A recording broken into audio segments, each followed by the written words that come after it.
You interact with people that's like scared right now because of all the ICE stuff? I say my son does more than anything because a lot of his friends are like Hispanic Venezuelan, goes to school with him. No. Mm.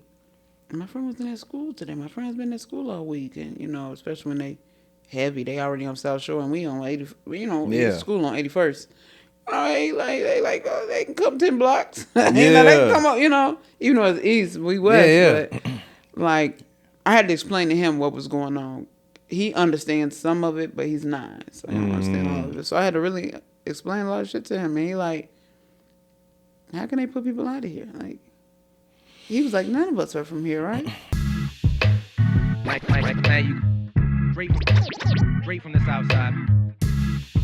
Mike, I'm just so happy to be here right now. Real Rap Podcast.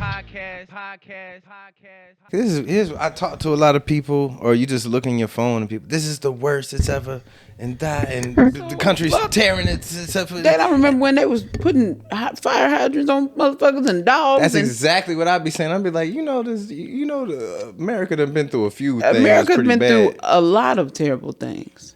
Yeah, and then you look at it like, if you pause and really step back and take a look at it, this is actually the best, the easiest, the least harmful time in human history. Yeah, some people blowing each other up over there, but they always doing that. Yeah.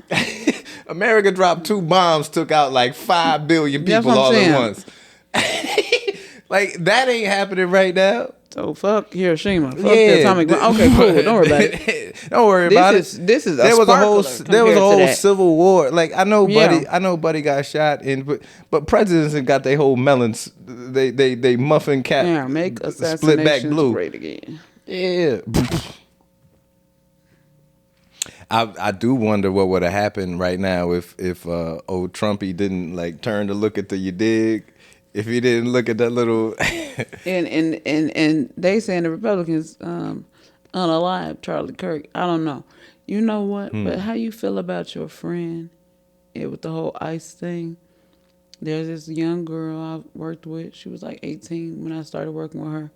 And she was going to become a nurse, but she was a really sweet girl. I always called her Barbie. Blonde hair, blue-eyed girl, very petite girl. Yeah. So I follow her still on Facebook. And she has 3 kids now. She's married, very white life, beautiful. Very, very Caucasian. Her oldest son has CMV. It's a debilitating disease, and he's like 8 or 9 now. And he's always in the hospital. He's hooked up to so many wires. But she always keeps us updated on what's going on with him and the struggle she faces. And she does a lot of work for the community. And then I saw recently her post. She was like, they were in fucking, out in the suburbs, like Plano, some shit, like wherever the fuck. Yeah. She's like, oh, we're doing a Charlie Kirk memorial. God, family, this. And I was like, because I've heard some of the disgusting things that he said. And I was like, these are your morals and values? And you got all this going on with your baby and all this? Made me look at her completely different. But then I was also like, she didn't grow up like me. She's not a black person in America. That's all she know. What does that do for you mentally, right? Because before that, I liken it to. Hey, right, we started. We'll get to it. Oh, cool. The cameras and everything's recording, so I mean, in a roundabout way. But no, so I liken it to like this, right? I've been to barbecues or parties or a bar before, right? And I, I step out, I do something, I come back, I'm looking for my drink, I find my drink, I pick it up, and I'm like, ooh, this is delicious drink. I'm so glad that I ordered it. And then Mushmouth Marcus walk over and say, hey, bro, that's my drink, and I go. Yeah. But it's like, so the whole time you was cool with her, then you find out this part of her beliefs, and does that ruin everything else that you built? Because has that changed anything that you guys built your foundation of your friendship on? No, because she was a very young girl then. And I'm at least about 6 years older than her. Okay. And I don't think she came into those beliefs yet. Or also, I don't know what she tells some of her struggles online, but I know some of her childhood was fucked up, and I think people come into what they believe and who they are is based off your life experience and what seems right for your life. And in her life, maybe that makes sense. Maybe that feels right to her, and that does not automatically delete our friendship or the common ground that we ended up on. Yeah. But it's just now I know your mentality. Now I tread differently, not even lightly, but just kind of. Oh, okay. Like that's like somebody being the best of friends you grew up with, somebody real close to. You come find out like they racist, and it may not be even towards you. It may be they don't like Hispanics, they don't like Filipinos, they don't like, and it's like if you can harbor those feelings and that, hey, but you cool with me, and I'm dark skinned with locks, and you know what I'm saying, completely different from westernized beauty. You find out or 4 the years norm. later somebody a Jehovah's Witness, you like, for real? Like, really? Yeah, it's very much so like, you? They just show up at with an awake at your doorstep like, wait a minute, Ronnie? What you been doing cocaine? Oh, that's crazy.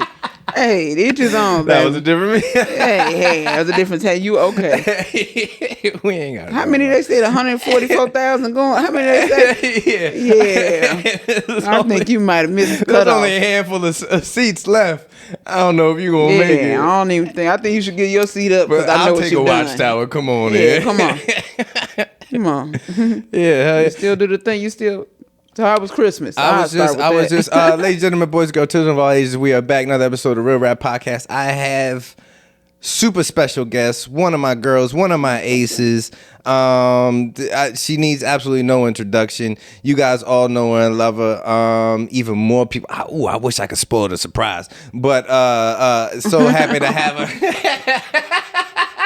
So happy to have her here. And normally I would tell y'all that we've been talking for the last 17 hours, but I don't even want to waste no time because we got to eat. I don't know what episode this is. You already know that. Please like, share, subscribe, comment. We're going to get back to our conversation. But I was just talking to Samir was over here last night and we was chopping it up. I like Samir. Samir dope. I was chopping it up with him and then I was saying what scares me. I mean, get it out of it. I mean, the ladies is kind of blocking it, but sound travels. Sound travels. Echo. I was talking to my him. Lips are like subwoofers. You know what?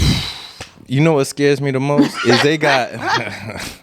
It wasn't wrong, but it was clarity, instant clarity. Okay. Because I chew gum. He was like, it's like a subwoofer. You can.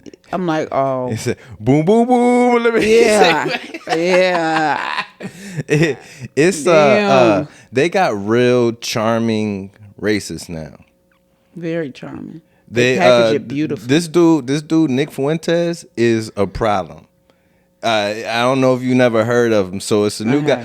First and foremost, he ain't even white all the way. Last name Fuentes a little bit. You know what I mean? Hello. Okay. Yeah, but these days, like that Anthony, ooga get booga, your cousin. That ooga booga racism out the door. That's over with. Ain't nobody doing that no more. Right now, this dude, charming. He has the facts. He looks up, FBI facts, this, that, and the third, and he'll tell you right out the gate, yeah, I'm racist. But before you click off. Let me just tell you about these big lip monkeys. Wait. Stay with me.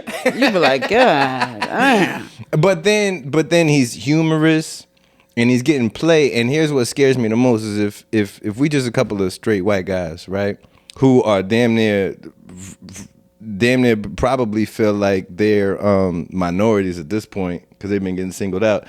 You watch this Nick Fuentes dude, you go, I'm not racist, but he has a couple of points. Mm-hmm. And then all you need is for somebody to cut you off in traffic with a different skin tone, and you're like, that's it. I'm on Nick Fuentes. Yeah, I'm on his boat. I'm on his team now. Mm-hmm. Like that the pillowcase on your head with the eyes cut out. That's over with. Now it's people that they're out loud. They don't have to be under that cloak anymore. Or under they don't have to be. Trump has incited. Trump has incited hate out loud.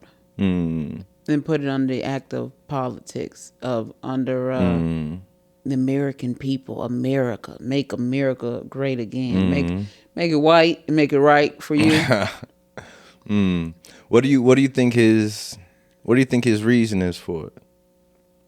Trump comes from a long line of racist, hateful people. His father, his mother, they weren't no good. And think about it, Trump is 70 years old, 70-something years old. He old as hell. Motherfucker finna be 90 tomorrow, right? 70 years ago, think about how people were. Think about how people were. The 50s, we're talking about. 40s, 50s. People were very out loud. Yeah. Racist. They could be. And it's like he's trying to turn it back to that. Case in point, actively snatching people from schools and their homes and on the street. This reminds me of like the Salem witch trials. You know what I mean? Yeah, no, this is crazy. This right now. is inhumane. This is unethical. This is disgusting. Especially being that it's happening in Chicago right now. And anytime you see it on the news, national, on your phone, like I immediately go, I know exactly where that's at. Man. Like I was just over there. I was just over that way, and then that's happening right now. It's now normally I don't be trying to go over when it's your doorstep. Exactly. I try and stay out of the South Shore because over east, crazy. Over east East a whole different. Over east a whole different planet. But I've been there, and I'm like, oh my god, like that's happening out right west there. And over east are different parts. I'll hit 290 before I hit over east. Yeah, I hit 290 over east. The zoo cages. I love all of my Chicago. Let me make that clear. I love every part of Chicago. Yeah. I talk shit to people from that live out west. I be like, ugh, that's crazy. Yeah. They tell me, oh, I live on something in Brandon. Oh, your fence. You said out Coles? west. Your fence got 3 rectangles. Ain't none of them connected. Yeah. You say you live on what? On Jeffrey? Oh, baby. Commercial. Can we go to commercial break? Help me understand this because I know I can do it. I don't know how I can do it. If I see somebody walking, they're 5 blocks down the road, I can go, oh, he from out west. How? A different swag to it. You can tell by the way they dress, the way they talk. Even though we all talk kind of how we talk. Like I talk proper when I feel like it, but it's a certain swag to it. Even before some they of their even open their words, mouth, but especially when they talk. Out west, they're a little more flashy. So you see them with the leather skinny jeans with the fucking with the like ruffles at the bottom. You know what I mean? Like you like he from out west. We knew about the way your pelly looked. If your pelly is on, don't say a word. I know exactly. I know exactly where you from. But I appreciate all of it. Yeah, I feel like, hey, do you, be flashy or whatever, because I feel like the Southside dudes, they get money, they put on some little stuff, but they do it it's a little rougher. Now, West, you know when they getting some money, baby, everything gonna be shiny, leather, jewelry. They have the most rhinestones on pants. I haven't seen this many rhinestones since 2002. The West Side is since bedazzled. Britney Spears, since she was a slave for you. Overly bedazzled. Bedazzled. I have not seen a bedazzling machine, and I know they working it out west, baby. That bedazzling There's somebody in the machine basement right overtime. now with 5 bodies and a glue gun going, I'm finna kill They got more glue guns than real guns. How your bedazzle gun got an extendo clip to it? Explain this to me. A bedazzler with a switch on it? Hold on. Stop playing with me. Oh, man, your pole flashy? Yeah. You got a rocket launcher with rhinestones. You can tell, though. I like it, though, but you can tell. Wait, didn't I just see you popped up in a movie? Well, yes, I did pop up in a movie. I surely did. Yeah, tell me about it. My good friend Felice Tamara J, my sweet baby. She wrote and directed and produced, and she did a great job. This movie, she's like, I got an idea for a movie. I want you to play this role. And I was like, I never did no movie, but I'm amazing. Why not? Yeah, right. Yeah, cool. I'm me. I can make it happen. That's how it works. So I did it. I went out there. I learned my lines. You know what I'm saying? Ran through it, and we did it. But it was like rough. It was like guerrilla style. Like it was like people was dropping out. People weren't showing up on time. She had the right character. She on the spot. She had to keep switching this script. Yeah. We had to improvise, learn new lines. It was rough, but we got it done. Now, it's called Revenge Serve Cold. It is right now streaming on Tubi. It's doing pretty well. Make sure y'all check that out. Revenge Serve Cold. How many hatless hoes you strangle? Mo good. I didn't have to strangle not one headless hoe, baby. I'm the head honcho. I ain't get my hands dirty, baby. I directed everything. But even my character, I play a character named Karina. Her husband is like the kingpin. He gets killed, and I got to end up taking over. And it really, the role fit me. I didn't have to get into character. It fit me, just the mannerisms of it, the swag of it. I'm a weird, kind of ominous person sometimes. I'm very, like, I have a little mystique to myself that I try to keep, because then I'll be boring, yo. Yeah, so it was except when you throwing chicken heads through a window, but that's a different story for a different time. I don't do that. You don't do that no more. I've never thrown a chicken head through a window. No, this is all alleged. Hey, I'm feeling like you the ops right now, nigga. Like, what is you on, my boy? Like, I'm leaving here. And then you get on the podcast and you take it back simple. You raggedy bitch. You better be more Watch careful. out who you pick up at the bar. Me and Mike have a lot of inside jokes. We love the same movies. So this is my friend for real. We got 23 movies. Our entire language for the last 5-6 years, we talk to each other in movie quotes. Yes. We be in the green room. Smart or is he smart or is he like? You know what?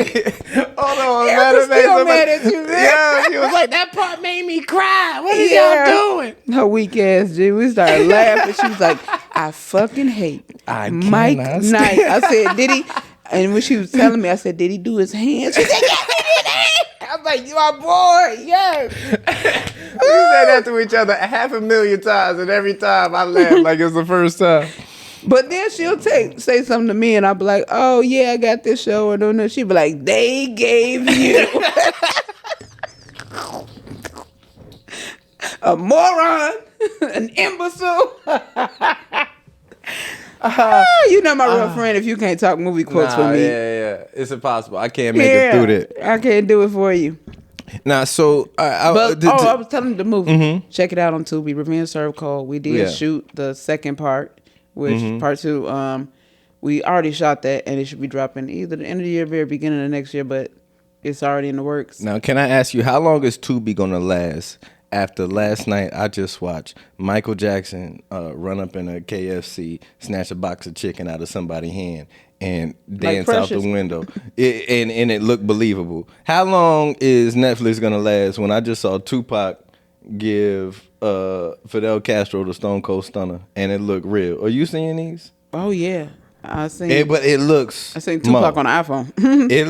And I was like, that's crazy. With Kobe Bryant in the background. And Kobe. And I'm like, dang. And then Elvis walked up. And I was like, what? Damn. Bring my uncle back. Okay, cool. But it ain't even like, if you don't tell me, if I just get to America today and you show that to me, I didn't know that Kobe passed. I didn't know the Tupac passed. I'd be like, who these dudes? I just seen them. Yeah, like what you talking about? What do you mean? Chill. What? Like how much longer you think we got for you can't trust your lying eyes when you look at your phone? I think we have a long time, because even on YouTube they are pushing out smaller channels, and you do have to report if you do have something that's AI. You know what I mean? You do have to, even on Reels on this and that. There's like a button you have to press, like, this is AI generated. You know, you have to up front say this a lie. But as far as people sharing things, and people will call it out in a minute. That's AI. Yeah. You see that 7th finger? That's AI, or that's because they haven't gotten that part all the way right yet, right?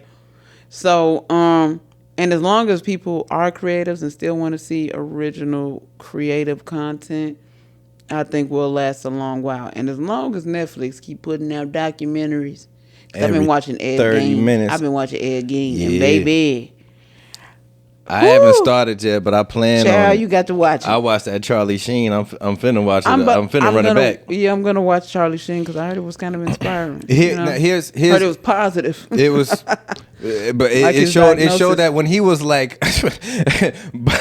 by who? By winning. Yeah. Tiger Blood. I went back and looked at it. I was like, oh, he was a hype. He was an extra super duper hype. Yeah. Yeah. His teeth looked like cigarette butts. I was like, oh, he was doing bad. At the time, I was like, Michael. His now, you remember back in the day, that movie Pretty Woman?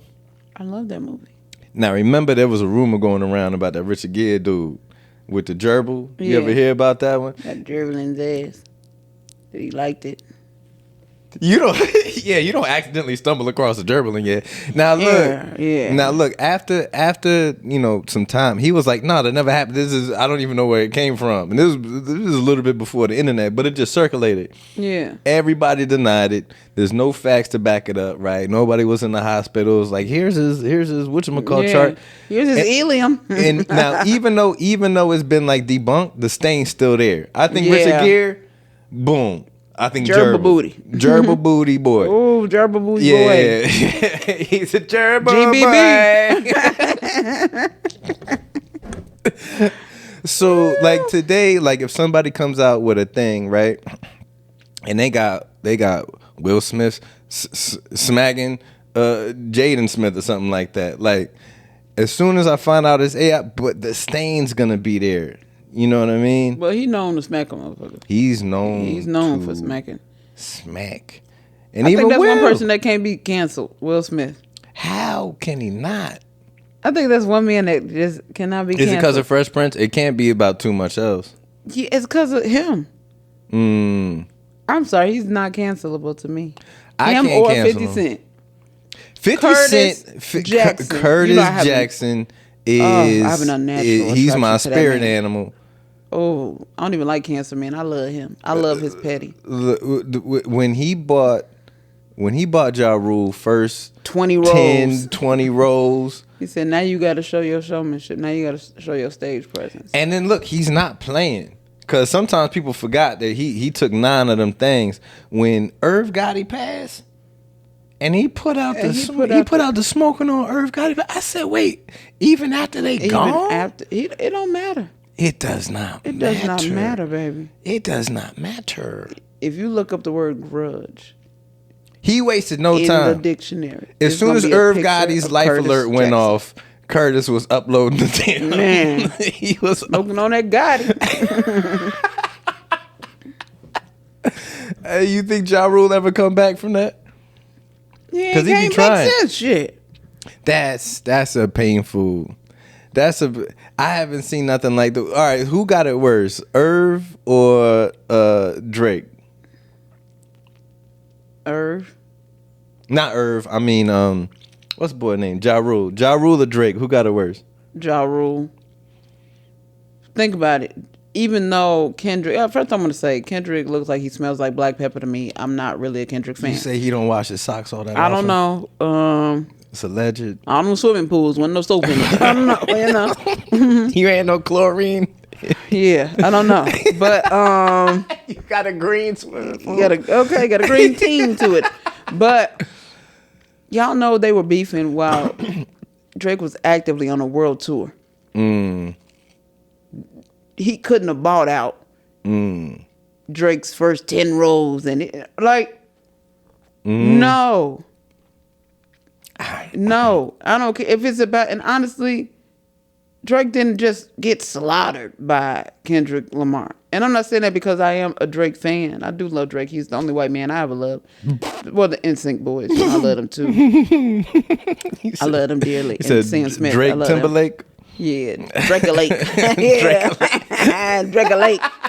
Drake-a-Lake Smith, because I do love Sam Smith. Drake-a-Lake Smith? Drake-a-Lake Smith, baby. Yeah. But he didn't get just slaughtered. Like, They Not Like Us, I'm sure it was catchy. And it went viral. And, it was a great thing for him. He did it on the Super Bowl with bell-bottom pants on. Yeah. That looked unwashed as well. But you can't admit he corny. Who? Drake-a-Lake Smith. You think Drake-a-Lake Smith is corny? by my standards, but my standards were made in the 90s with DMX. I don't like the way he talk. He walk, like he nothing smell. about him. I don't like the way nothing about him. I don't like what he talk about. I don't like the way he dress. And I love DMX. Ooh. Yeah, like I don't. We miss you, Earl. We miss Earl. That's Simmons. Earl. Yeah, I cannot deny that he doesn't he makes incredible music, and if I'm out and about has and it been comes for the on, past 20 fucking years. Yeah. Now that's undeniable. I'm sorry. I'm gonna go with that.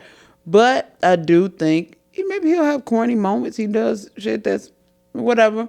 Sure. But I don't know him personally. I don't know nothing about that man besides I like him, and I always liked Drake because I used to watch Degrassi. All right, that was after my time. I know, because you 80. Like, that's so, all right. Yep. Old joke. Mm-hmm. Old joke. Yeah. Throw it in there. Was coming. Yeah. Waiting on it. It was on the way. You got to have your system. You got to have your system. Okay. Go. No, but I think people like who they like, and they choose that. And I am not a Kendrick fan. I'm a J. Cole kind of girl. You know what I'm saying? I just think I resonate with his music more. I don't think I listened to enough Kendrick or really got into Kendrick like that. Not to say that he isn't a Pulitzer Prize winner. You got to sit in like a big leather chair with some tea to listen to Kendrick. Like I drink tea all the time, and I never turned it on. You can't do it. Yeah, you got to have some Earl Grey. You got to have some Earl Grey. Some sleepy time to listen to Kendrick. Chamomile. Okay, cool. Nah, I like J. Cole. It just resonated better with me. And I like Drake because it's always been fun music. Mm-hmm. Fun with the times. He switched out the genres. He did everything. Everybody saying he's a culture vulture or whatever, but he did a lot of good shit. Everybody act like they wasn't just hotline blinging. You know what I'm saying? My only thing for the whole battle is don't act like suddenly everybody just hate Drake, because y'all niggas didn't. Y'all loved him and still do. Don't piss me off. No, I mean the people that buy the records don't care about none of the politics, none of that. It's just like this Nicki, Cardi, all this. I don't care. I love Cardi. But they did take it to a level that was. They took it to a level that was. Nicki's on a lot of cocaine, and I want her to get help immediately. Yeah. Cardi said your son's favorite color is 5. And I ain't stopped screaming, baby. She said your son is nonverbal. He been banging pots and pans to get your attention. You ain't cut him no birthday cake all day. Baby, I screamed. Hold on. Did Cardi's my spirit animal, baby. I screamed. What's his name? Did Cardi B first baby daddy, did he ask for alimonies? Yeah. How you feel about that? Ain't my fucking business. I say bust his goddamn head. I'm asking in general. So like when it comes to so like he cheated. Okay. Yeah. Let's end this amicably. You have money. I have money. I obviously have more money than you, which is fine. Mm-hmm. But the kids are here with me also. Mm-hmm. I shouldn't pay you because I never afforded you a lifestyle. Mm-hmm. We were in this together. You were actively, working, touring, things like that. So it wasn't a lifestyle you couldn't maintain without me.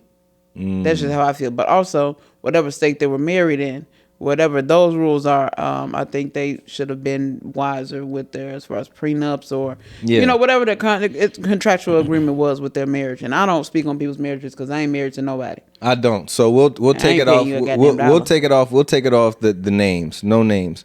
So as far as, because gender roles these days, it's kind of wishy-washy. It's not like when I was growing up where it was kind of more of a black and white, right?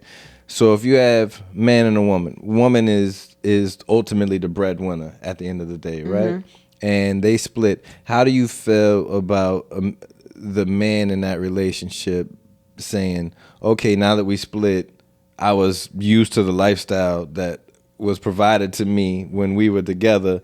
I need some of your check, just in general.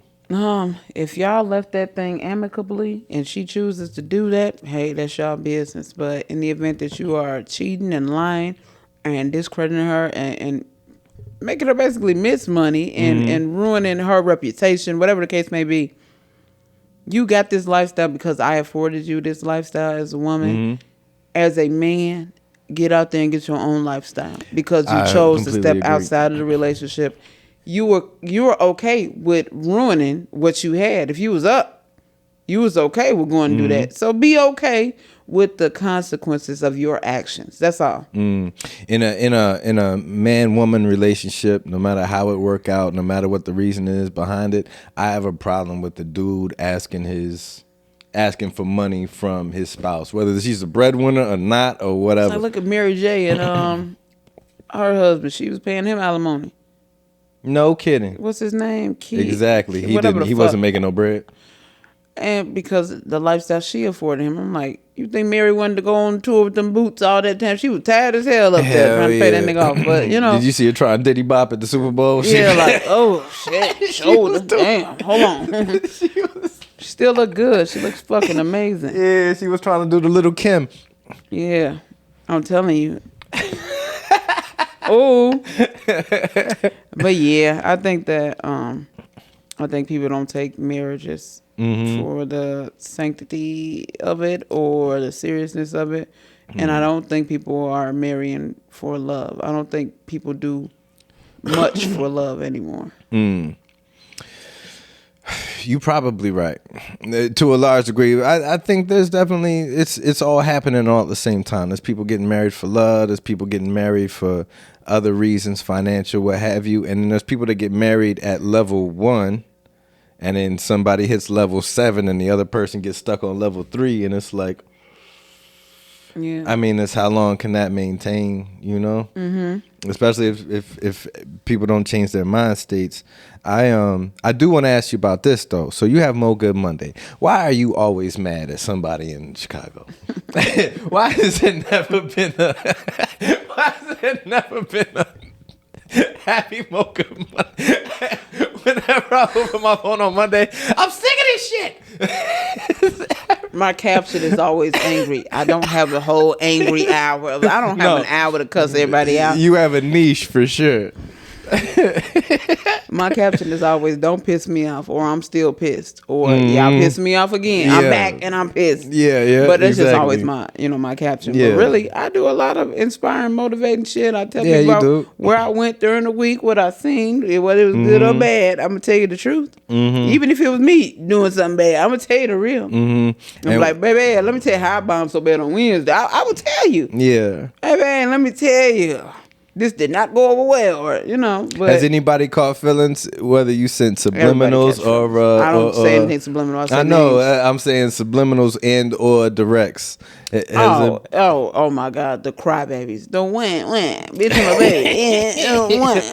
We don't have to. Oh my God, Murder she wrote. Murder she wrote. I get the Mo Good is mean. Oh, she's a bully. I never bullied nobody in my fucking life. I bully bullies. I don't bully no fucking body. I don't like shit like that. But I only have to cuss you out if you disrespect me in any way. Other than that, I'd be cool. I don't bother no damn body. What's it, for instance, of somebody taking it the wrong way and either reaching out to you direct or putting their own subliminals out there? Oh, I had an incident with a comic. This comic, I said something to him. He was hosted in the room. He said something along the lines of like, "Oh, come out to the room." I was like, "Oh, you took my boy job," because I knew the host before him. He took that and ran with it. Like I was saying, he was stealing a room or this and that. But I said exactly what I said. And when I did have an encounter with him, I told him, I said, maybe you don't know my sense of humor yet because we don't know each other like that. Yeah. And I apologize for, coming off that way because he doesn't know me like that.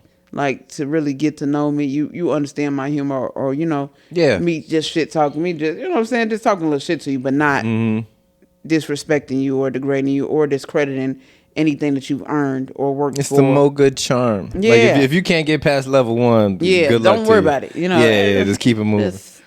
Don't worry about Yeah. it. Switch games. Because this ain't for you. Get out. Get out of here, kid. If you can't beat Cooper, you ain't gonna come to Bowser, baby. It's over, If you can't step on a turtle, If you can't step you on ain't the jumping turtle, across no you lake ain't of fire. never getting to the castle. You, that bitch Peach, out of here. You're never gonna get the princess. You know what I'm saying? Like, boo boo boo boo boo boo. It's just gonna be everywhere we go, baby. That's just where we going. Let's go. I don't care. It's a me. Oh, good. Okay. Yeah. But no, it's highly entertaining and it's picking up steam. What was your? Because you're expanding now. Like I said, I'm not gonna go into your personal business, but things are gaining traction in major ways for you, and like that journey. So it's come with highs and lows. I have to imagine. I've been around you for a long time now, so I've seen quite a bit of your journey. What helped you get through the lowest points to where now you're looking at some of your highest points? What helped me get through my lowest points? None but God. I'm gonna be real with you, baby. Nothing but God. Because I'm still not through them. I'm still not done with them. God, my children, and then it's the picking the fruit. You know what I'm saying? From the garden, from the seeds that you sow. You know what I'm saying? Like, I've planted this beautiful garden, and now I'm just seeing things sprout, seeing things bud. I'm like, oh, it's actually beautiful here. You think you drop a seed, you plant a seed here, plant a seed there. You be like, well, if it gets enough sunlight, if it gets enough, are you nurturing that garden? And I really have. Even on my darkest days, I still get out there and plant. Yeah. I still get out there and water. I still make sure it's enough sunlight. And by my garden, I mean my creativity, my mind. I still try to keep that intact, even though, like, most of my lows have really been with death, with grief. You know what I mean? There's been, career disappointments. There's been relationship, personal disappointments, family strife, the things that people go through. Is Sure. The human experience. But I think it gives my comedy an edge. I think it makes me more relatable. It gives me an up on other comics, because even if it's from a place of hurt or darkness, I somehow make it bright. And a lot of people are incapable of doing that. They bleed on the crowd. Yeah. So speaking of that, right? So you're one of the few, not few, but you're one of the comedians in Chicago that can go to every spot in Chicago, whether that's South Side, West Side, North Side, downtown, out this way, out that way. For those not in Chicago watching, that just means she can go into any room with any crowd, be herself, lay it down, kill it, and keep it moving. And there's not a lot of people that develop that skill, because it is a skill, right? What would you say to somebody that just sticks to their part of town, whether that is, a person of color from the South Side that doesn't want to venture up north, or whether that's a white, Asian, Indian, and don't come for me. I know Indians and Asians are the same, jackass, but but somebody that's, not of black or Hispanic race, that doesn't want to necessarily venture out south or out west, or whatever. How do you begin to develop that skill, or what is it about you that said, you know what, I'm gonna make that a priority of mine? I think life prepared me for that. And I went to school in Naperville around all white kids. You know what I mean? So I had to learn to be so comfortable with me that it didn't matter that they didn't look like me, they didn't sound like me. And I had to learn that in comedy with other comics.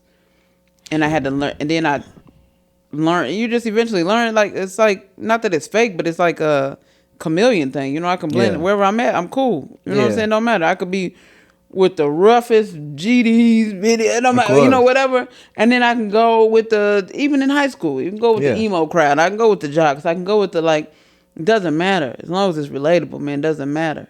And I learned laughter truly doesn't have a color. I can make anybody laugh. Yeah. It really does not have a color. But then I also saw what worked in certain rooms, because it's not relatable to them.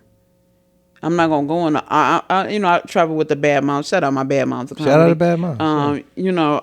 I know if I'm in Elmhurst around a bunch of some stay-at-home moms, working moms, single moms, white women, I'm not gonna talk to them about 79th Street. They don't live that lifestyle. You developed a bag that's big enough to pull out the right toys for the right Christmas. Yeah, and then when I started, I did a lot of stuff on healthcare. That's universal. Yeah. You know what I mean? And I never made it about color. I made it about my experience working there. Which is a skill that you can develop as a comic. Let me ask you this, because you hit on something. Like, you said you went to school in Naperville, so you grew up around multicultural kids, and I was a military kid, so I grew up around multicultural kids. So generally speaking, I can get along with. I just see I see for the most part human beings. I know everybody's culture is their own seasoning, but I start off human being first. Now, if you are, because we both know people from below Roosevelt that are never gonna leave their neighborhood. It's they 10 blocks. People from the north side, they ain't never gonna leave their neighborhood. They 10 blocks, right? Everybody will pop out to downtown or the beach from time to time. But other than that, they not gonna. And are those people gonna be able to? Because in the top of my head right now, I can think of a few people. I'm like, man, if Buddy Ass would just get out the way, come up to this spot or go to this spot, they would be killing the game right now. Yeah. Can those people who just naturally grew up and through circumstance stayed in their own neighborhood, can they maneuver around if they choose to? A lot of them don't even realize that it's a problem or it's a thing they do, or a lot of them, because they feel the disappointment in those rooms, they may have ventured off and did a room. Ooh. They have shunned them or made it seem like, I'm only doing this for black people, my black people are what percent of the population? Like in the event that I want to sell out, right, and dwindling. In the event that I want to sell out my shows and do all this, I had to learn my target audience doesn't look just like me. Yeah. That's amazing. That was the hardest part. Not talking to them, making them laugh. It was the realization that, okay, I'm not just a hood comic. I'm not just a South Side girl. I'm not just a, you know what I'm saying? I'm not. Was there any part of you that felt like a sellout for being able to go into these other rooms with different color faces? No, but other comics would attempt to make me feel like, well, you doing them white rooms. You on tour with them white ladies. And I'm like, I am getting exposure. I am traveling the fucking country. I'm getting paid. I'm getting flights. I'm getting, you know what I'm saying, put up in Airbnbs, hotels. Whereas if I was with y'all, let's be real, niggas, if I was with y'all, oh, you got to find your own way there. We all going to drive down 6 to a Prius. And yay, we're in Harvey. We going to stay. Like, you know what I'm saying? I've gotten more. Shout out Harvey. Harvey and Gary the same place. Bandos, whatever. We do not negotiate with terrorists, baby. We do not negotiate. Y'all know Chicago is the capital of the United States. With and Indiana. The capital does not negotiate with terroristic suburban city. We don't do that. Okay. You made an excellent point that some people, it's like, I'm a black belt in my neighborhood, my culture. I don't want to go be a yellow belt over here and have to start from a lower level than my comfort zone. And luckily, the reason why I started going to the Up North rooms, because I used to go to Bar 10 every week. Mm-hmm. And that was the first place I knew of the open mic, because I did Michi's class there. Mm-hmm. Shout out Michi Home, my boy. Mm-hmm. And they have open mic on Wednesday. Still do. Past 7-8 years running. Congratulations. Mm-hmm. I think that's beautiful. I couldn't get up every week. Yeah. You know, hitters would walk in the room and I'd be like, oh, I ain't going up this week, but I sit and watch and enjoy it. And though it doesn't matter, I'm not one of those just to be in the room as people. I got to get up there and get better so that it can look like this when I get on stage. I wanted to get to the point. So you could bump open micers when you walk I wanted to get to the point. That's all I wanted was a full circle moment. And I got that like 4 years ago, whatever. I go to every room, whatever. I couldn't get up at Bar 10. It's cool. I'm coming in there chilling. And one day I popped in at Bar 10 and Leon like, you want some time? Mm-hmm. We walked in the room. I watched Leon take the fucking open mic list and ball it up and throw it over his shoulder and say, my hitter's in the room. And he was talking about me. Yeah. Too. Baby, you couldn't tell me nothing else after that. But it was just me being consistent and being okay with where I am. Because, I think I had a harder time with, not so much the transitioning into the white rooms because I was kind of forced into them, which is fine.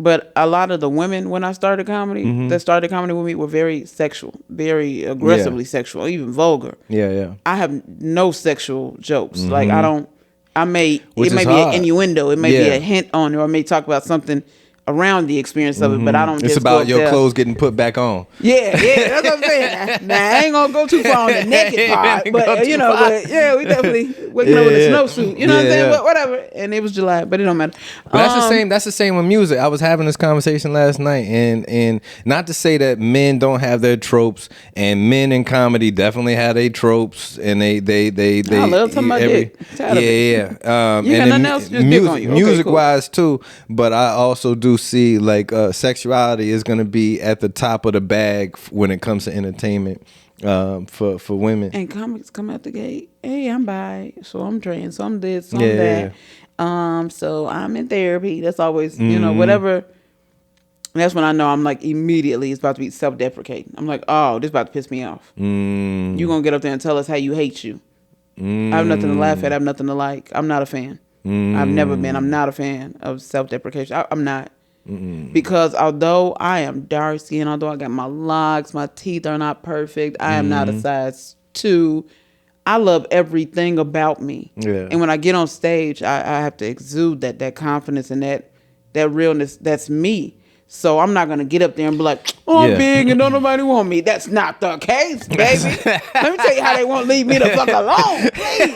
Get off your girl. Please. Do you know the difference between a dark skin and a 6'5"? I know I've been a bit rough. Frank, was it? Nice nails. Nice nails. Stop, Michael. How was my accent? I don't know. I'm not the one who's fucking him. I said no makeup. No makeup. No makeup. Oh, I'm sorry. There we go again. My name is Frank. Frank was...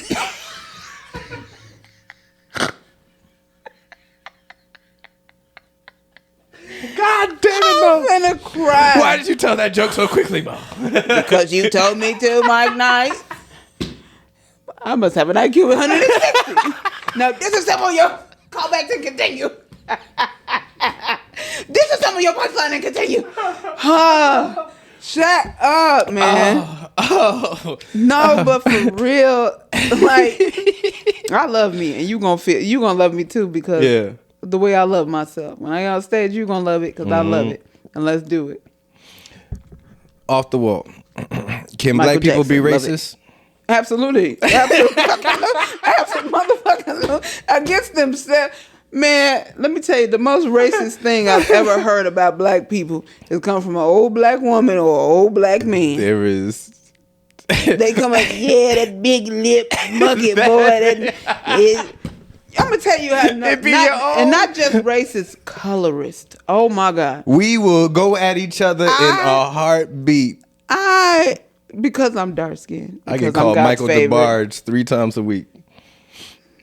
And Brittany Griner. I ain't forgot.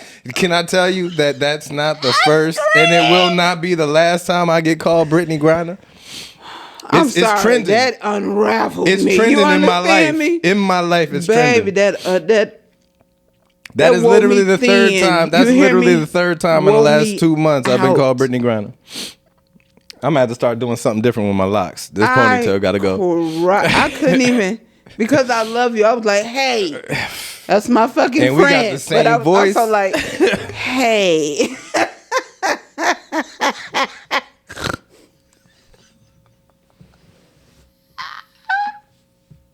I tried so hard and got so far. But in the end, it doesn't even matter. So, no, black folks are the worst against other black folks. How many black crunches, skillet, black bastard. I've been called black people. You know what I mean? We go to a restaurant, what you gonna eat? You probably gonna get the chicken. Mm-hmm. No, I wanted salmon. Thank you. Yeah. You know, no. Yeah. I think I know they truly can be. And I think, as far as racist towards other races, I think they've been.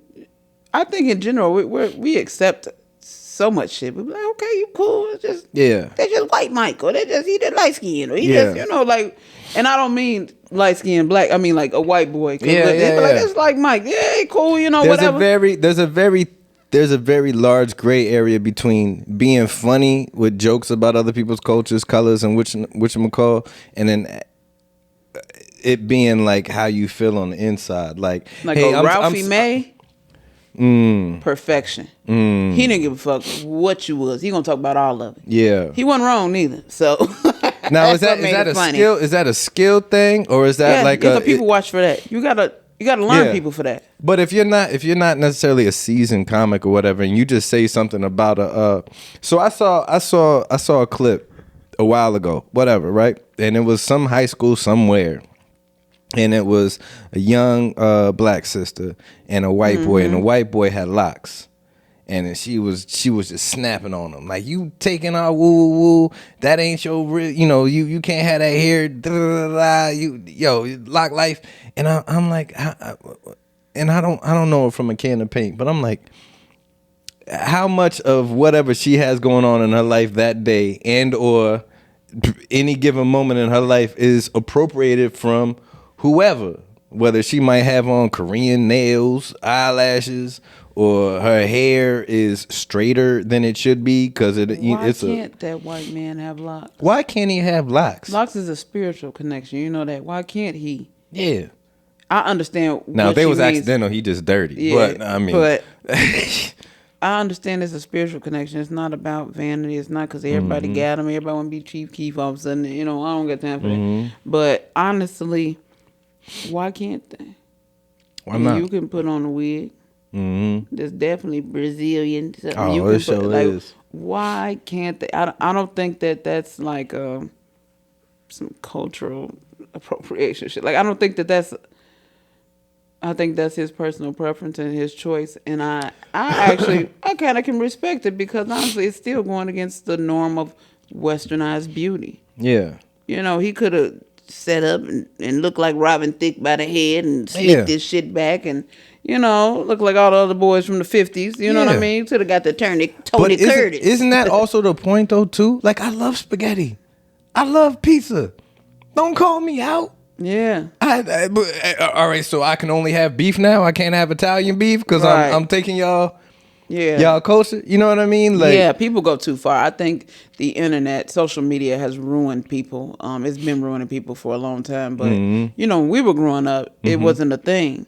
Yeah. until I didn't get a cell phone until I was like 14. Ours was out in the open. Ours was all the Power Rangers are the same color as they suit. Yeah, like that's all the movies with the Goonies. The Asian kid was the nerd that did all the math. The black kid was the one that knew how to fight. It was It wasn't even it was stereotypical, but it wasn't racist. And it was very in your face, but it was accepted though too. Yeah, because we didn't bat an eye. Stereotype. It was a stereotype. Asian kids are smart, they're good at math and science. Okay? Exactly. The black kid, he tough, he good at fighting. And them other ones over there control the weather and media and all the money. Yeah. So there go. Yeah. Any Jewish character, he owned a nursing home. He owned everything. The bank. He owned everything. He owned all of it. He owned the movie studio. He owned the movie. Shit. The studio, the movie, every camera in here. Was that better for it? Because I'm not gonna lie, me growing up, it was very Austin Texaning vibes. The language and the culture when I was growing up, and that was across the board. It had nothing to do with Austin. It was just the vibe that's coming out of Austin right now was the vibe across American culture was if it's 20 kids in the grass and we got one football, we playing smear to what? Smear to queer, right? And it was, in my mind, it wasn't, at the time when I'm a kid, I'm not like, you got the ball, then you like other men. It was just like, that was just the name of it. I didn't think twice of it. Now, if I was a young kid that was LGBTQ or I felt that kind of way, is that name gonna hurt my feelings? So when those kind of things change now for the younger generation, I'm like, okay, I get it. It's after my time. I think things have always been offensive. I think we're taught to have tougher skin or pretend to have tougher skin. Does that make us better or worse? That makes us worse because honestly, that's why we all in fucking therapy now. We suppress so much anger. That's why everybody has anxiety, depression, some kind of DDD, I have ADHD. It doesn't like I got diagnosed before it was something. cool. You know what I'm saying? Before it was a thing, everybody has it. You know what I'm saying? I'm neurology diversive. Yeah. Like out of my way. Yeah, like I got expelled. Everybody's autistic. You know what I'm saying? Like so, like, but honestly, it doesn't make us better. I commend the younger generation for speaking out and say, "Hey, this isn't okay. I don't like the way this makes me feel." I will not tread into the LGBT and the pronouns and all of that because I still don't understand the language per se. There's a lot of things I don't understand. Not that I'm unwilling to learn, but it's not a part of my daily life. Yeah. But that doesn't mean I'm gonna ignore them or mistreat them. Sure. Because I feel like whatever your preference is, when people tell me, "Oh, they are them," or "This is a she," he, I ask them straight up, "What's your name, baby?" I call everybody baby. Yeah. Baby is unisex, whatever. Absolutely. What's your name, baby? You tell me your name, I'm gonna call you that. Yeah. I'm not gonna they them because sometimes it really, I don't think there's enough grace or patience on both sides. You're absolutely right. That. Yeah, I've met adults. We have a lot in comedy, Of course. I was about to tell the story because I just had Queenie on here not too long ago. I love Queenie with all my heart. I've met grown men. Hey, my name's Mike. What's your name? Mr. Edwards. And I'm like, all right, I'm just never gonna talk to you again because you introduced yourself to me with your title, you jackass, and it's not even doctor. You know what I mean? Which would still make you a jackass, right? Just give me your name. Like I'm not in your office right now. Like we on the street.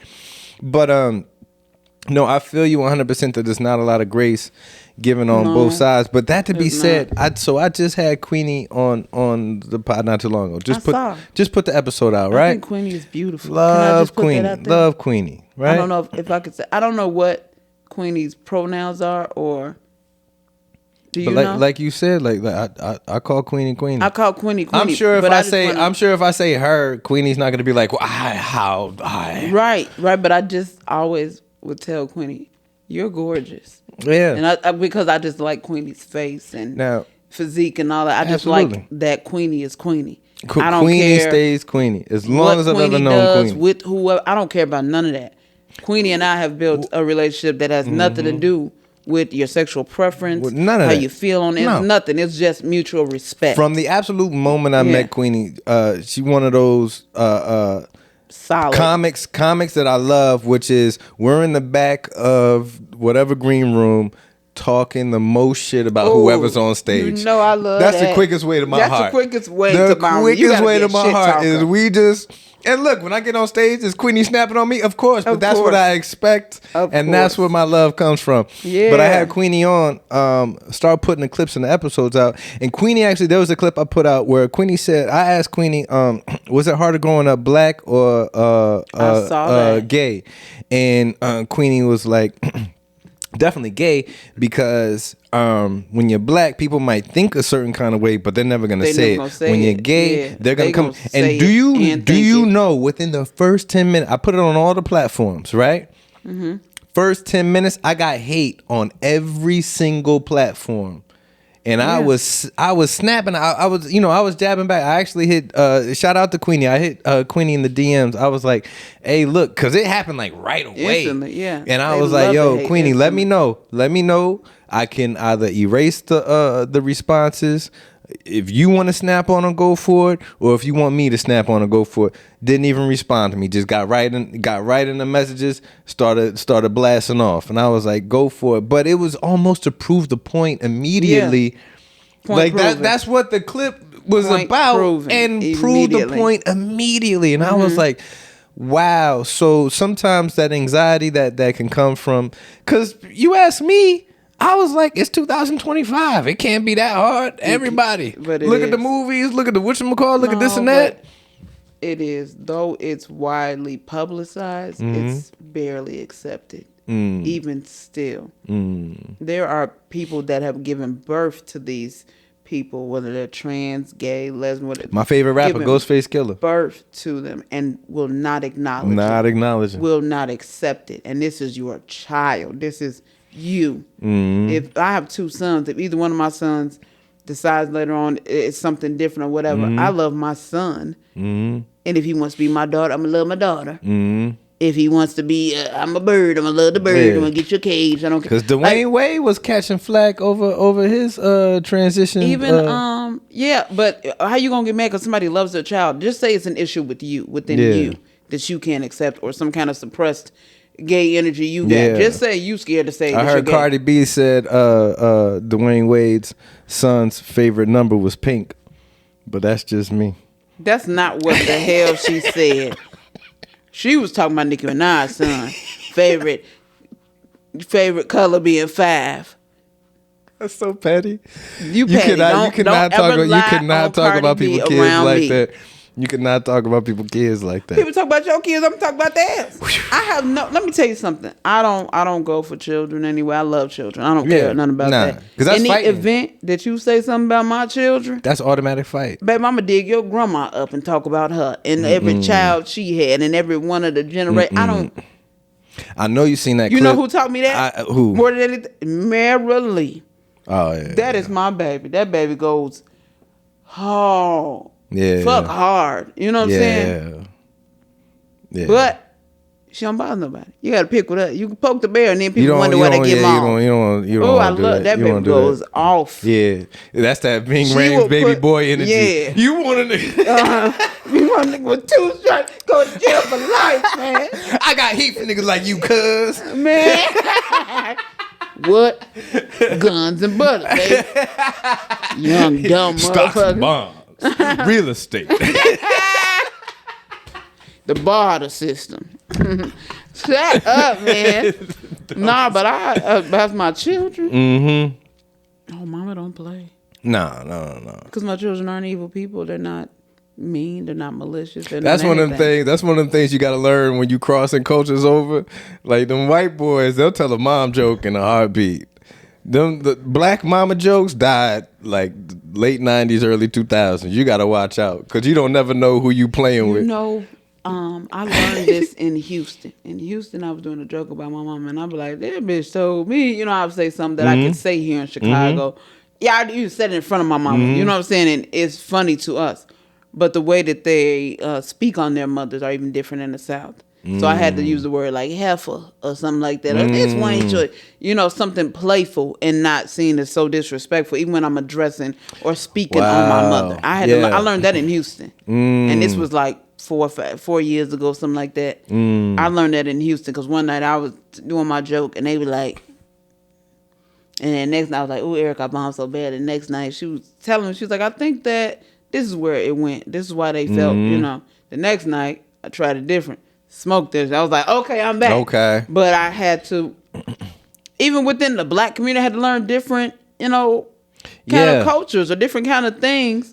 Yeah. Southern culture is different than this Midwest, what I'm saying? West Coast, East Coast. West Coast, East Coast is different. So, but I learned. Yeah. It was a great thing. So now when I go do whatever state I'm in, I know how to tread on some things. That's any room I'm in. I know how to, Shout out Leon Rogers. I happened to be able to chop it up with him once, and he told me that was his formulas. He takes his 10 minutes from bartend or from, Southside rooms or whatever. Once he has it working, then he takes it, downtown. Then he takes it up north. Then he takes it over here. He takes it over there until that 10 minutes gets refined for every room. Yeah. Then he chucks it in the bag. Pulls out another fresh 10 minutes, runs the process over again. That's beautiful. Yeah. Go ahead, Leon. Yeah, go ahead, Leon. He doing all right. He paying his light bill. He decent. He decent. He gonna be decent. And you happen to have your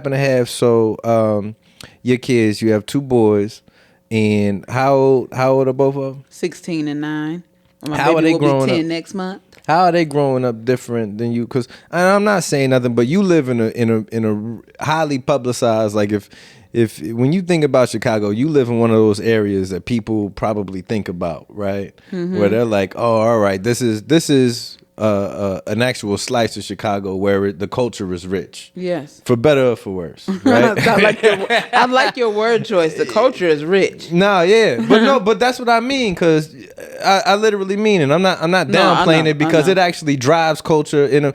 Look, when I say that you're one of the funniest comedians in Chicago, that means you're one of the funniest comedians in the world, because Chicago is somewhere. Chicago is the capital of the world, the United States. No. And in your particular, because your neighborhood got like 5-6 nicknames to it. You know what I mean?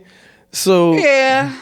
Now that being said, watching your kids grow up versus how you grew up in Chicago, what's different with the world that they're growing up with, cell phones, whatever's happening in the neighborhood, the politics of the area, of the neighborhood, where they go to school, what they have available to them? Because if I'm, how old is No?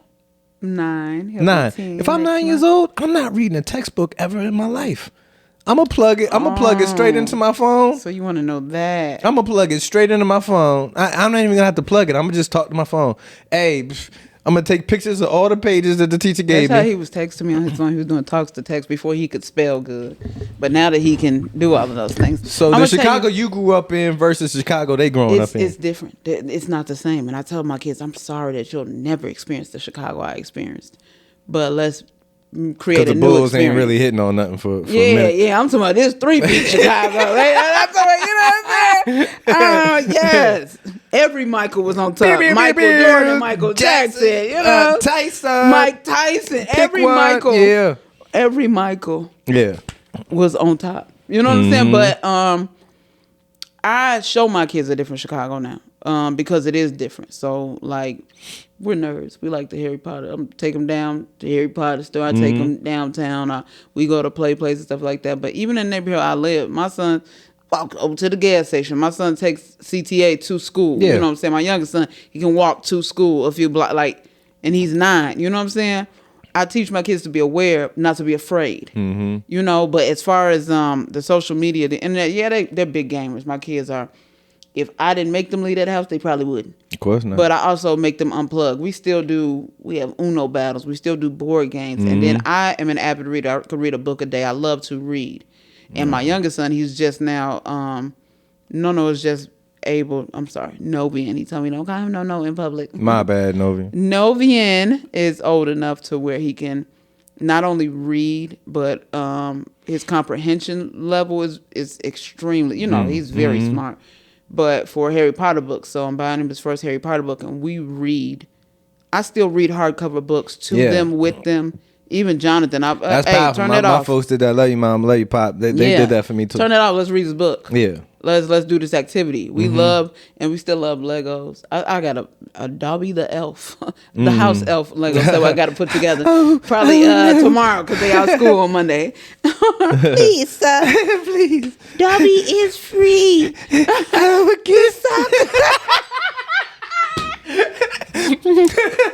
was he smart? Or was he an elf like Dobby? I look at that. Please, it's an unforgivable curse. Oh, the Cruciatus curse. But I love. That's why I like my kids, even though they're 7 years apart. I get to do it over again with Novi and like the baby stuff, the little guy stuff, But I'm excited because I'm experiencing the big boy stuff with Jonathan. So like.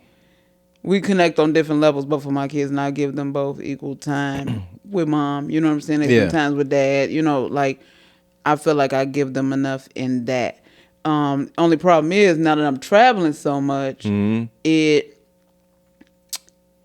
causes me to lean on my village now, and I never had to do it as much. But I'm just grateful for that they're there. My parents, my mom, my dad, my cousins, my you know what I'm saying? Like my family, my friends, like. No. How is Chicago different to them than it was to you? Baby, I used to go hop on the red line. My kids ain't on the damn red line. On a single line. Now what I mean, it's different because the people are different. We had neighbors who looked after us, who knew that's Evelyn grandbaby. They know that's my grandma. That's Angie's daughter. They'll look out for you. We don't love our neighbors anymore. We don't even know them. It's so much in and out. And then even though there was gangs, it was more organized. You know what I mean? Now it's just, y'all live on this block. Y'all both supposed to be GDs. You live on this block, you live on this block, but y'all into it with each other. Like, it's craziness.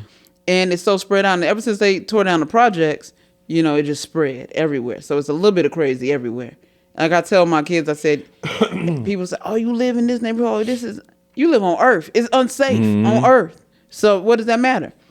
But my kids will never experience the Chicago I experienced, but I try to preserve some of the joy of Chicago for them. Yeah. And just take them to it. Like, let me show you where I used to be at. Let me show you what I used to do, you know. So that's what I try to do. And then my kids, their friends aren't like necessarily my friends. Maybe they don't have the backgrounds. They don't have the, you know, and I told you I grew up mostly in Naperville. You know, it was like I was in boarding school. I would go to school Monday through Friday. Friday afternoon, I'm back in that city, baby. See y'all Monday morning, you know. But I had the best of both worlds. And my kids, they go to school with all black kids. I never got to experience that. I think that's amazing. And their teachers, even the security guards, even their counselor, even my youngest, his principal is a black man.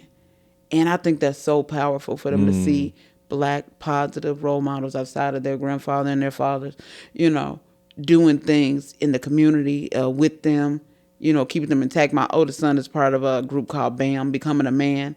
So when you say Chicago has a lot of resources for the kids if you utilize that. You know what I'm saying? My oldest son, he's starting boxing. Novian starting piano. You know what I mean? Like, there's so many things they can be outside of go throw this football. Go throw that basketball. Jonathan's been coding since he was in 6th grade. Oh, wow. Like, you know, like, they have the world at their fingertips. We didn't have that yet. Yeah. They were still building that world, that technology world. You know what I'm saying? They're still learning. And now I'm like, you can do anything, man. So they have a different opportunity, and I won't let the fact that they live in Chicago squander that. No, that's an amazing badge to have on your chest. Be born and raised in the city. All right, a couple last little questions before we go get something to eat. Yeah, I know it might hurt my stomach. I don't even know if I never asked you this. Who's your Mount Rushmore of comedians all time? Whether they local, widely known, alive, unalive. Bernie Mac, the Mac Man. That's a decent First number one. and foremost. Decent number one. I'm gonna go Tony Roberts. I bring up Tony Roberts' name as often as possible, and there's hardly anybody when it comes to pound for pound funny per minute. I emulate some of my style from that man. I mean, that rapid fire. It is. My brain can't comprehend. My God! He'll be on his 7th joke. You laughing at the 2nd one. The man doesn't stop. And the stuff he talks about. And it could be the most simple thing. The most simplest thing. I saw him make make a joke about Unaliving in Vegas. He brought it to life, in tears. He brought it to life. I heard that man tell his grandma. He said, to my grandma, yo, Jimmy, you look like a leaf. Baby, I'll never forget that. You look like a leaf. Did you ever hear him versus Johnny Mac on the Foxhole Radio? Baby. I had to listen to that once every 2 months. I'm going to go listen to that now. We going to listen on the way. The man told his grandma, you look like a leaf. Yeah. I had never heard that before.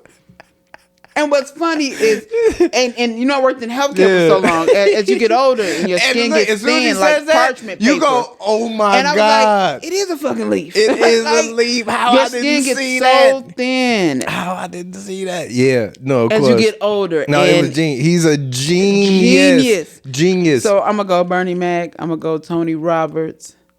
I have to go, what's my boy? This goes crazy. I get no respect. I gotta go. His name is blanking out on me, and I know better. Take my wife, please. Yeah. Oh, damn, what's his name? Oh my God. How did that happen? Why did I just blank on his name? Google it. No, we can't. No. We'll live longer. It's gonna come to us. All right. Go to your fourth one. No, it's and he got the eyes and they bugged big out. Old eyes. Yes. Don Cornelius. No. I'm Googling it. I got it. What's his name? Oh my God. I get no respect. And I know his name. And when it comes, and I'm going to be so fucking mad. I'm mad at myself right now because I know his name. Because I know his name and I say it it's every so other easy day. too. Yeah. I don't need it. Rodney Dangerfield. Why did I blank? Look at this. Big Rodney. Don Cornelius, Rodney Dangerfield. You see what I was doing right there? Who's your fourth? Me. Well, girl gotta be out there or I get no respect. Or you motherfucker talking about, you know what I'm saying? Or you gonna look like a leaf. You ain't heard me when I told the boy. Yeah, heard when I told the boy, you look like a leaf. Stripping business started in Africa a long time ago. Long time ago. When can you start? Immediately. All you do is spin record. All you do, who you think you is? From Play, you can't breathe. Blue, you ain't all you do is spin record. They'll never understand us. Nah, never. They'll never get us. This is the real love bond. This is love. Yeah, we locked in. Literally, we gonna tie our locks together after this. Yeah, like the motherfuckers in Avatar when they did the.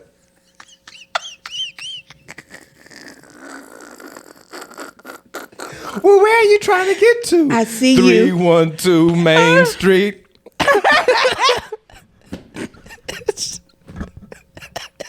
I'm gonna be a friend of fucking more.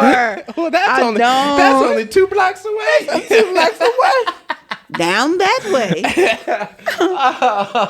It was nice talking to you. He's out there for the whole movie. Those look like comfortable shoes. I bet you can walk all day and not feel a thing. You just stepped in a big pile of shit. It happens. What? Shit? Sometimes. And they made it seem like he made the smiley face. Now that was crazy. When you go back and watch that as an adult again with fresh eyes, say I haven't watched it in maybe a few months. I'm gonna go watch it probably before Wednesday or something. I'll pass out if to this day if I see Lieutenant Dan ice cream, Lieutenant. The way Lieutenant Dan slid on him like a YN and slid that nigga out the bed. I was supposed to die out there with my men, and you cheated me. I had a destiny. Lieutenant Dan had a relative die in every major American war. My destiny. You cheated me. That nigga was ready to die. Damn. That's what Biggie That's what Biggie named the album after Lieutenant Dan. Ready to die. I'm gonna have to check those facts. My last question to you. Facts. My last question to you. I want you to rewind in your mind. Go back to Mo Good on her first 5-10 open mics.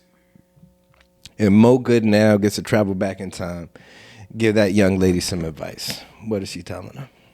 Girl, your shit funny. Don't be insecure about it. Your shit is not immature. It's not childish. And you're not in competition with anybody because they can't compete with you because you're incomparable. And don't ever forget this is where you started. Don't ever forget that initial training. And keep writing. And don't talk to that one nigga. He gonna piss you off. You know who you is. And you know who you is. Don't talk to that one man. He is not for us. Stupid man. It's not good, girl. Walk away. Also, that ugly one, cut it. It wasn't your fault, but I mean, you got to work on your personality. You're ugly too, so. Please don't be ugly both ways. Pick a ugly. Please. You gotta be ugly on the inside or out. Yeah, you can't do both. you can't do both. That's a double negative. You can't do both. They cancel each other out. Oh, terrible. Yeah. It's a double negative, which is positively insane. Okay. Do me a favor, Mo. Let everybody know what you got going on, where they can find you. Ooh, don't spoil the secret. Let everybody know what you got going on, where they can find you. You can find me bouncing around. I do a little Drake. See, look at you bouncing. I didn't. In the spirit of a light skinness, I love that. It hits me first. You can find me on all social media. I'm at Mo Good Comedy, MOGOOD Comedy. You can also find me at the Harold Washington Center. Harold Washington Cultural Say Center. that then. October 31st. Say that then. Halloween. You can find me there with Mike Samp, Uncle Hank, Big Lowdown, Skin Bone, Burn Pole. I think Shondell from Power 92 was hosting it. I've been seeing the flyers. A little Chitlin Circuit extravaganza. Seeing the flyers. I said I've been seeing the flyers. Yeah, I'm out here a little bit. Yeah. You can also catch me in Indy City coming near you with the Bad Moms of Comedy. We are on live. Mondays? We are pumping.